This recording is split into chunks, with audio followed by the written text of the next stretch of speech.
Good evening, ladies and gentlemen. Welcome again to another episode of the show. We're not going to give the star date right now. We're just going to tell you that the show is on. Thank you for listening and thank you for tuning in. Thank you for being patient with us as we start to trip, fall, stutter, stumble, and just have fun on the show. This is Trek Wednesday. We are joined here tonight by our Chief Logistics Officer, Captain Timberwolf. Give us a howl. As soon as he gives us a howl. I think you have Mike to was muted. unmute your mic. Yeah. Good dog. Good doggy. Good times. Good times. Our Chief Intelligence Officer, Captain Sarcasm Detector. Greetings. Our Chief Science Officer, Captain Sniper 47 Alpha.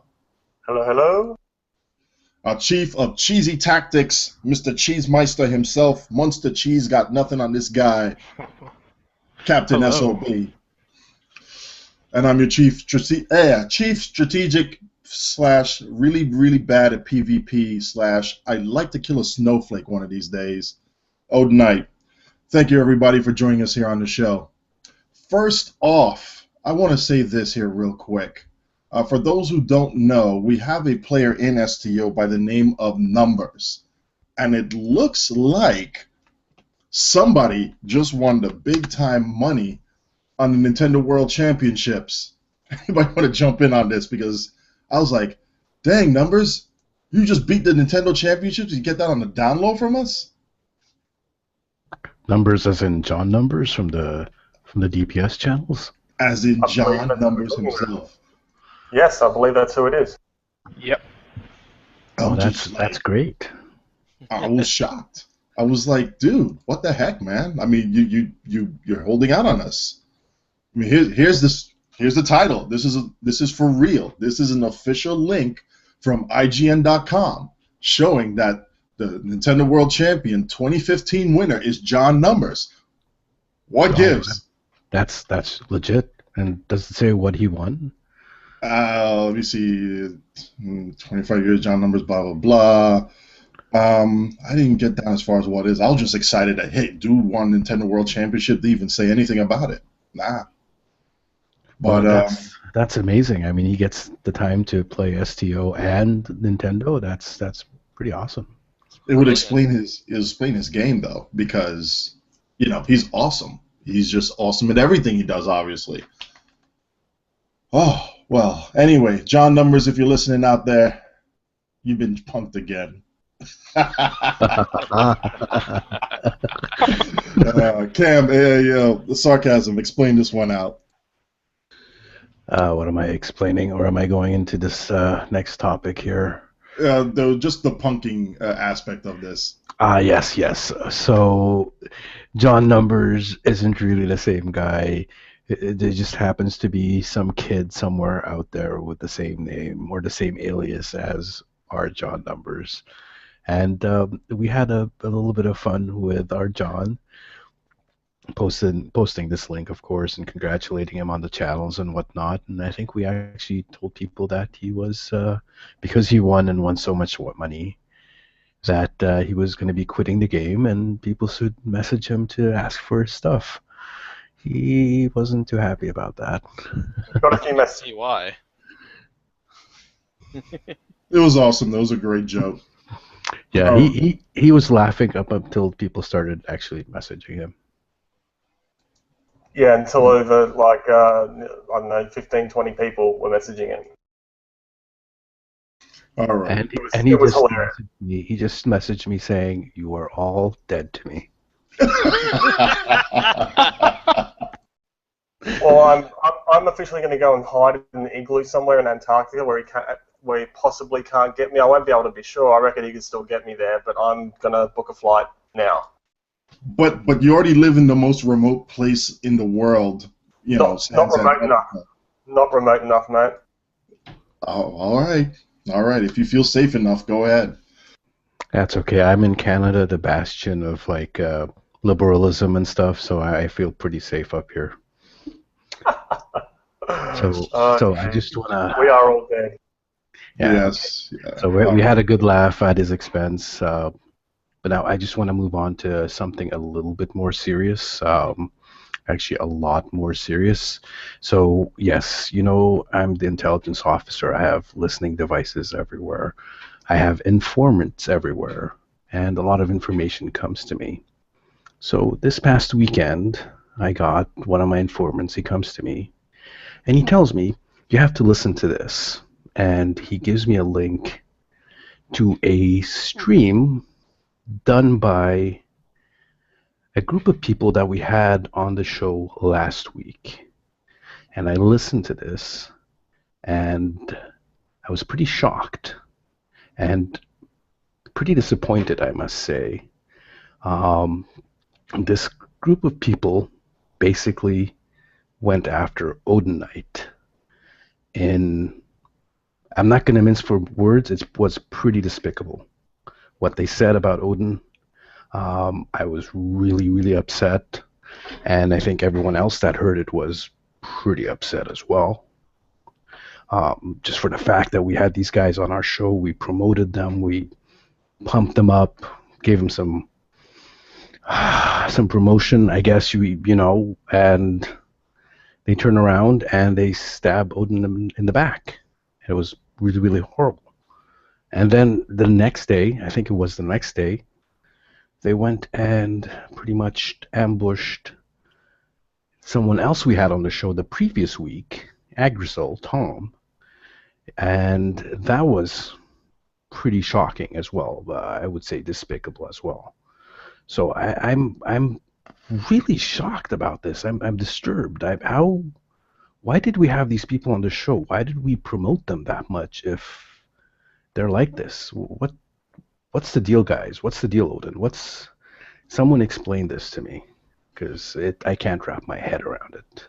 Well, the initial concept of doing all the fleet interviews was to get a good spectrum of fleets. Those who are very involved in PvP, those who are RP fleets, those who are casual, those who like to push DPS or run episodes, whatever. We want to get a good spectrum of fleets out there to be able to provide the community, hey, look, if you're this type of temperament, there's a fleet for you out there somewhere. And we wanted to promote these fleets up there. So I've actually been lining this thing up literally from the concept of the show and been trying to put this out for weeks, trying to schedule everybody out. And just so happened that when everything lined up, Armada Fleet was already going to be the first one to be interviewed anyway. With that said, there were some things said. It stung a little, but I kind of just let it like, you know what? People will say stuff, good or bad, whatever. It happens. If you want to talk to me about, oh, CCA is not a big thing, it doesn't count for anything, you can argue that on your merits, and I would agree with you to a point. I would agree with you on that. But making the personal attacks, it doesn't look good on me promoting you to diss me, because if you're doing that for somebody who's trying to boost you up and get people to join your fleet, what are you going to do for those people who are joining your fleet and they somehow don't look perfect in your eyes? That's what's going on out there. So later on, I was going to post something up on there, a response video. And nothing to bash anybody. It was literally just what was said after the fact, link to the stream, and walk away, because people do need to know this instead of finding out later. And I keep getting bombarded with, Odin, did you see this? Odin, did you see this? I don't need to see it anymore. They don't need to see it anymore. They want to know what's up front so they can make an informed decision on whether that fleet is right for them or not. That's it. I did have a message delivered to me literally a few minutes ago from Good Buddy Khan, from Shawn Manak, saying that they had taken down the original stream. I'm assuming it's today or something. And, he's just trying to make his apologies for it. I will still continue on just posting the facts and leaving it at that. And we'll make a gentleman's agreement to not cross each other's paths again. And that's it from my end. If something later on happens where we can be friends again, that's great. But as far as a trust and respect, right now it's gone, and we're going to leave it at that. No diss, no harm, no nothing. Really. I think that's all it needs to be said, really. So Yeah. In my opinion, sorry. That was my 2 cents. It's just sad that it happened. That's all I was going to say. Here's the thing, Odin. We poke fun of you. We make fun of you on the show, and we have good laughs with you, but it is always to your face. We're always going to make fun of you to your face. And behind your back, we got your back. This is what it is. This is how it should be. Anything else is just, it's not worth my time. Remember my original reaction, Odin? I said, nobody gives crap to Talk Boy but me. You guys are awesome, and I want to say this out there. I mean, everybody out there from, I don't even know if I should mention names because I'm afraid for reprisal on them if I do. But for just the outcry of how dare you do this to somebody who's done nothing wrong to you. I don't care if I'm the hype man or just sitting in the back here just doing my own thing. I've done nothing wrong to them. Verbally, physically, whatever. Why is there such an attack coming back?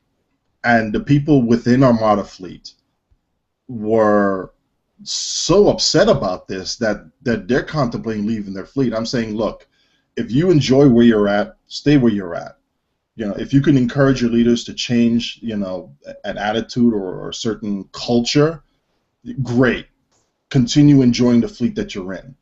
If they want to continue being that way, continue perpetuating that type of mentality, I would recommend that you look for another fleet. And we'll be interviewing tons of fleets here on the show anyway, so you can find one that suits you. I think that's enough that needs to be said about it. Absolutely. Mm-hmm. Timberwolf, by the way, congratulations on your stream earlier this week. Oh, thank you.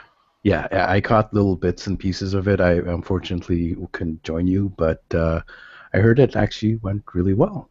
And by that, I mean I am also including the trolling that happened. Oh yeah, and that's the thing. I mean, it's my first stream, and as a lot of you know, I just started with my whole YouTube and live streaming and all that just a couple of months ago, so I hadn't really encountered anything like that, and I was just trying to do something nice for the community. I'm just trying to build up the community in my own way, and I was doing a giveaway on Ryza. It just so happened there was a fleet also doing it, and it seemed from an email that I got later on,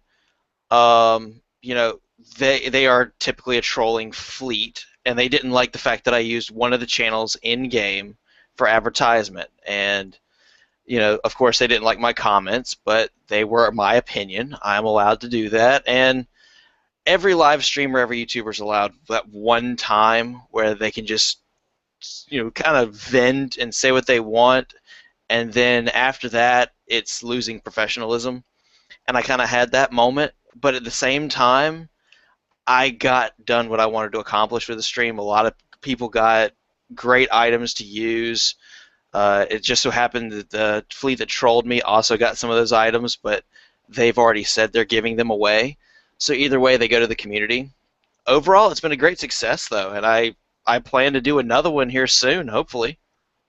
Yep, any kind of publicity is good publicity. So even if they troll you, even if they make videos of it, it's good for you. So it's great, and congratulations on your first successful stream. I'll quote you, Sarcasm. If you don't have somebody hating you for something in this business, then you're not doing it right. So congratulations, man. It was awesome to be a part of. I don't know why haters gotta hate, but if they do, oh well, so be it. You're doing something right. Yep. Anyway, while we have Timberwolf talking here, before we get on to this other video, because I want to be able to give that one due diligence here, can you give us the episode reward and the episode itself, Time in a Bottle? Because this thing, I think you called this one a long time ago.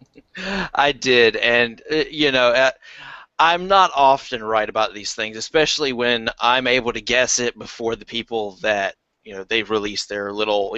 There's people out there that release their little their leaks or whatnot, and I was able to call this even before any leaks in the community occurred, and it's the Crinum. You know, they're leaking in this new mission, Time in a Bottle. You're helping Captain Nog recover a Crinum artifact from another Ferengi, which is trying to sell it off. And one of the mission rewards is a modified Chronoton split beam rifle. So we're dealing with Chronoton weapons, which obviously is very Crinum. We're dealing with the Crinum themselves about the possibility they may not be gone. So to me, it's very exciting because we're actually dealing with a race that was first supposedly taken out by the Vodwar. Now there's a possibility they're still around. We can use their technology to get rid of the Iconians once and for all. The storyline has been built up very nicely, in my opinion. Just for how they're trying to write it, how they're trying to bring back what we thought was gone. And it's going to be interesting how they continue going with the story. Something else that I kind of figured is they're going with ground gear with this split beam rifle. Something tells me when they release the patch notes that as far as the mission, we're going to be looking at a ground set. If it's not linked to one another, at the very least it's going to be 3 pieces of ground gear, which might mean they want to emphasize ground combat maybe in this mission. That doesn't necessarily have to hold up. I mean, the last mission, House of Peg, was 90% a ground mission, and we got space gear from it. It's just my guess, that's all. Wouldn't it be nice if you could actually use the staff of the Grand Nagus as a weapon? Well, I could see the animation. You're just going around knocking people upside the head with it. That would be funny. You know what? I would roll a Ferengi I need that character for PvP. just for that. Just for that. Yeah, that's a must for PvP, man. You have too much cheese for PvP. I'm sorry. You don't need the Grand Nagus staff against people's heads. But that would be the ultimate. That would be the ultimate cheesy maneuver in PvP. Just being knocked upside the head with a Grand Nagus staff. That's just amazing. Are there any other rewards that go with that thing? They're calling for once again an enhanced universal upgrade, which has kind of been their staple recently, and the specialization point possibility has also resurfaced. So it does look like there's a pattern now with these featured episodes that you're either going to get, you can either select a universal upgrade or a spec point, and that might be a nod towards helping the newer players get their spec points for their trees in addition to what they're normally having to go through. And to me, that's a nice nod that they're going to continue that reward process. I like it. I honestly do. Especially, they say for level 50 characters, level 50 and up, will be able to use the spec point. So you could run in on one character and then transfer it to another one, an alt of some sort that you're leveling up. And I think that's a very good way to help these new characters and these new players playing these new characters to get them up faster. So +1 to you, Cryptic. Good job on that one there. Agreed. All right. Anybody else have anything to say about this before we move on? Yes. The Grand Nagus staff. Just imagine this: if you hit someone upside the head with it, and it leaves the impression of a Ferengi on their skull. That's all I'm asking for.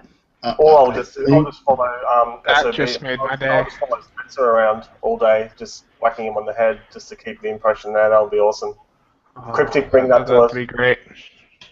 I would die laughing if the art department had to spend triple overtime just to create the effect for every single character model out there to have a dented impression on the skull of the Grand Nagus on every single type of alien out there.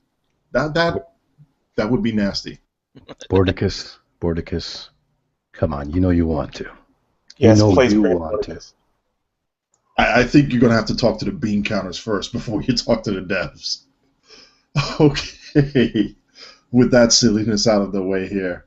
Hey, how about this one here? The veterans got a nice surprise with last week's release. This came right after the show. Manticore. I think might actually get out of my Defiant every once in a while just to fly this thing here. Give us a breakdown. Anybody. Anybody. Or should I do it because I'm the torque boy?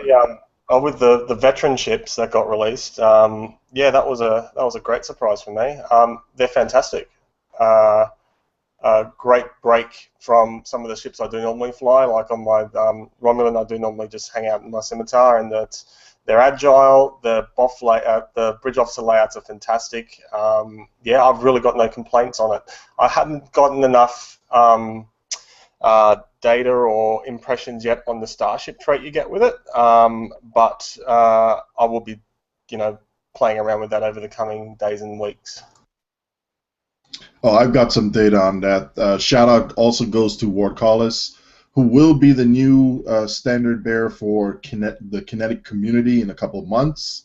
Once we get the guide out and running, he'll be taking lead on that, and I'll be taking a secondary role on the kinetic communities. Pretty much populous, growing, whatever, blah, blah, blah. Anyway. Well, Odin, that ship should realistically be a really good ship for you with that Lieutenant Commander hybrid with command seating. Oh, you have no idea, man. I took that thing into an ISA, torpedo storming the place up to 60K. It was disgusting.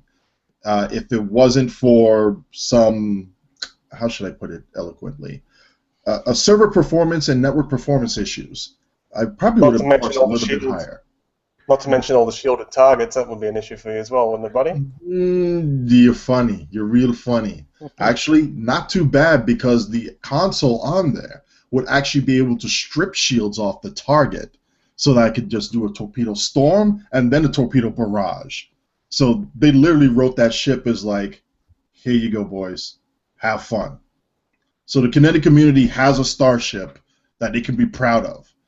The bad side of this, though, is that the trait, while it does work nicely for your normal torpedo modes and your salvo torpedo modes, in high yield mode, it fails to work. So, so close, and yet so far away. That's got to be a bug. Did you report it?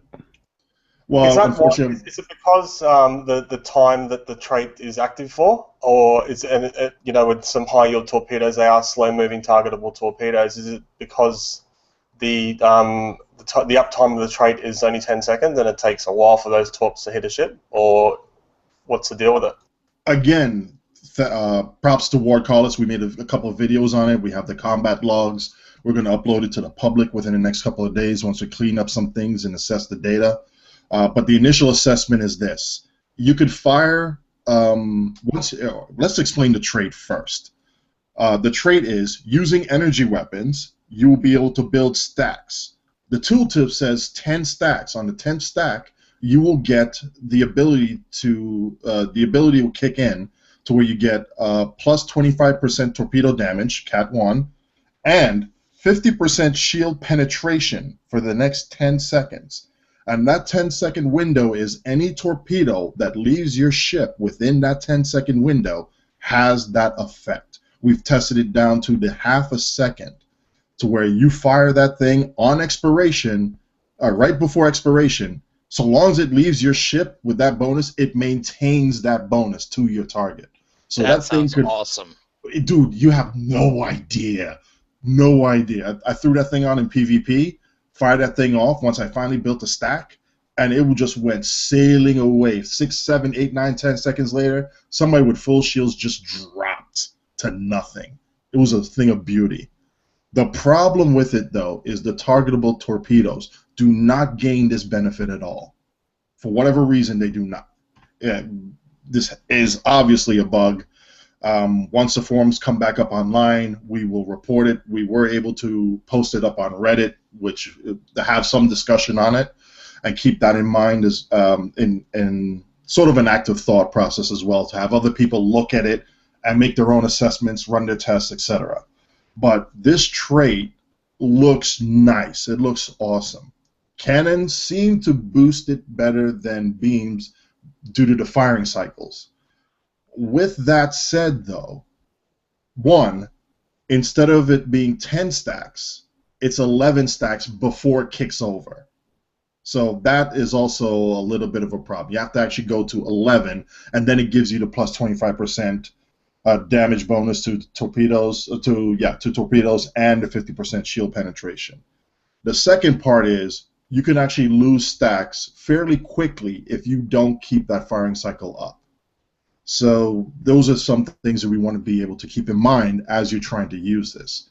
Again, great in the concept of having this linked to energy weapons so that you would have more of a hybrid loadout, but the state of the game is such that for those people who have 8 weapon slots or 6 weapon slots and they want to use energy weapons, it would not benefit them, even with this trait, to have a torpedo replace one of those energy weapons. There's just way too much right now boosting energy weapons to be able to replace an energy weapon with a torpedo. That's just the way it is right now. No ifs, ands, or buts about it. Unless it's an energy torpedo like the anti-proton crystalline torp. Oh, what a great torp. Oh yeah, best torp ever. The torp that is not a torp. You guys still troll me with this to this very day. Well, it's a torp that actually works, mate. Isn't that what you're after? You're funny. You're real funny. And it works really well in PvP, Odin. Yeah, really? Toss a little chemosite on it and just watch all of the shields go away. Oh, yeah, I see what you're talking about there. Oh, yeah. And it works on shields as well. Y'all are real funny. Really. Anyway. I saw that Porticus was in a Reddit chat a week or so ago now, and we were talking about the crystalline torp, and he said something about, we'll develop this a plasma torp for you, and it's not going very well, and the plasma torp from the Lobi from the current Lobi set is very different to the crystalline torp in that out of just shooting it without any buffs, it's already a high yield targetable. It's very, very slow, and its modifiers being a critical chance ×3 aren't the best either. So I'm sure, Porticus, if you're listening, if that torp was a little bit better and along the same flavor as the crystalline torp, it would have done a lot better, in my opinion. It sold just amazingly well. Probably. There's a Lobi thing as well, so most people really don't have Lobi. I mean, it is expensive. You really have to spend real money on that or grind for it. So that's one part. The other part is if something is not selling well, sometimes you have to take a step back and look and consider, is it good? That's the question. If something's not selling, is it good? And the thing with Lobi weapons for me, like when that set, not long after that set first came out, I'd say within a week, I was on Tribble upgrading it. I got 2 different mods. Both times I got it to ultra rare, and that's having a random mod. I don't know if it's the same now. I don't know if it's been fixed in the background or anything like that. But having a random mod on a item that costs 200 Lobi in your upgrades, it's just it just turns me off Lobi weapons completely. I think that may be something that needs to be fixed. I don't know whether it's by intention or if it's a bug per se, but having used a lot of Lobi torpedoes, they have had standard modifiers onto them whenever I've upgraded them. So either RNG has just favored me and my sample size of 2 each, or those have been standard, and this one seems to deviate from that standard. So I've seen a list published by a dev or from Cryptic on the forums of a list of what it should get, what each Lobi item should get at Epic, or each Lobi weapon should get at Epic and Ultra Rare. But when I did do that, that particular weapon, that particular torpedo, not long after it first came out, it did get 2 different mods, and that sort of was a red flag for me. Pretty much along the same track as the reputation weapons getting random modifiers at ultra rare as well. There are high upfront costs, like the latest set from the Iconian store. It's $22,000 lithium for a beam, and then if you get a crappy mod and all the lithium it costs to get to ultra rare, and you get a crappy mod. It's a very expensive way to make a mistake. Ouch. That's a good thing I don't use the weapons from there. Just saying. Anyway, we're going to move on. Real quick, I just wanted to, because I saw this today and I just did a quick read over on it. There's a website out there, and it looks like a production, from the G&T show. And they seem to have done a series of interviews with Cryptic, either devs or, yeah, it looks like a Cryptic team, Cryptic devs. This is the first one in the series. We'll post a link in the description here. But it looks like just a write-up of their interview with the podcast over there, able to stream from their website, or you can download and listen to it there. But I just thought this would be something interesting that people want to check out and listen to and hear what the devs have to say as far as what the game, the direction the game is going, and a little bit more insight on how they're doing things in the background. So if you guys haven't checked this out yet, I recommend that you do. It'll give you a little bit more insight as far as what Cryptic Studios is doing with Star Trek Online. So please check out gntshow.com, and you can go and look for the G&T Show SL Cryptic Trip 1. I think it's 1 through 6 or 7.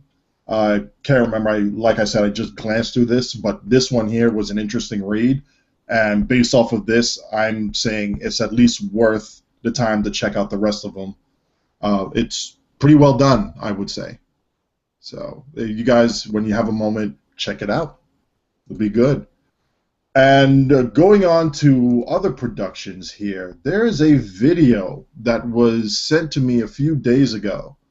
Actually about 2 weeks ago, and because of events that were already lined up, we haven't had time to showcase them yet, but we would like to be able to show this out to everybody here, because the production value on this thing is amazing. I watched this and my jaw dropped, and I'm like, yeah, these guys should like go into Hollywood, start their own studio, because it was that good. That good. I sent it to you guys. Have you guys had a chance to check it out and look at it? Yep, it's awesome. Yeah, it's an incredible video. Yes. I'm going to see. Can we get this thing shown up here? Because I've had some. Hang on. Let's try at least give like a snippet of this here before we head out, because we're going to have to do an after show build show. And I want to see if we can get this thing playing here real quick. So stand by while I'm dealing with this. And let's see.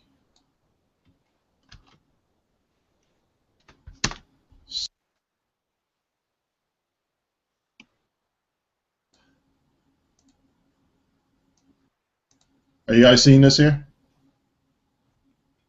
No. No. No. Hang on. Let's see. All right, you know what? If I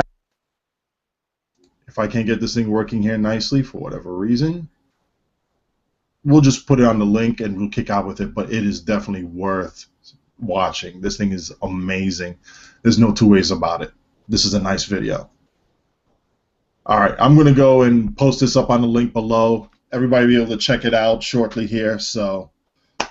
Closing remarks, gentlemen. We might as well say the name. It's by, Zenas Expeditionary Fleet? Expeditionary Force. Expeditionary Force, yeah. Just so we're not vague to everyone out there, so they know what we're talking about. They did a video, very nice video a few weeks back. Nice isn't the word. They Dude, did I a saw phenomenal view. I saw this thing and I was like, what? Yeah, it was awesome. Anyway, we're going to wrap up here on the show tonight. Anybody have any closing remarks? Aside from the usual? Nothing out of the ordinary. Nothing out of the ordinary for me. Nothing here. I'm surprised the captain of cheese doesn't have any new PvP cheese to yell out, or is he keeping that a secret until next week? We are looking forward to doing a little PvP skit on here. Yes. I'll probably have to bring some tissues because the amount of cheese does make me QQ a little bit, even though I'm guilty of using it myself. Yes. You know what? I think we need to look at something else here aside from that. But we're definitely going to be addressing the PvP thing over the weekend. But our chief intelligence officer has just slipped me a note here with something here. Dude, what did you hear around on the grapevine? What did your sensors pick up and relay to you? Well, I actually know of quite a lot of things, and there seems to be something really exciting coming down the works, and it's pretty much classified at this moment. But I think I will leak this image. Can you guys see this on the screen? Yes, we can. I have no idea what this means. No one knows what this means, but it seems to be something. It's coming up, and it might be very interesting. Keep your sensors locked on it then. Yeah, it does look interesting. You know what? I want the show to be able to reveal whatever it is that you have once you get more details on it. So don't hold back. If we need to do a special, we'll do a special if necessary. So you better keep us posted. Oh, I know everything. I know everything already, but I just can't because, intelligence is classified, yada, yada. Don't make me pull a G14 classified and you declassify it. With what? Your torpedoes? Some captain's got shields, mate. Your torps will just bounce off his shields as they do with everything else that's got shields in this game. All I need is 11 stacks. Okay, but 11 stacks, and what shields? What shields do you have? I'm sorry, your hull's gone. Anyway, enough of this meaningless banter and whatnot. So, closing out everybody here, thank you very much again for joining us here on another episode of the show.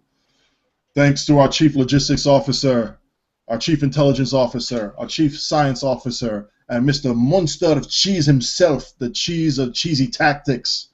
This is just me just saying, it's been a long day. I'm tongue-tied, but I still appreciate doing this for everybody out there. Thank you. Have a good night.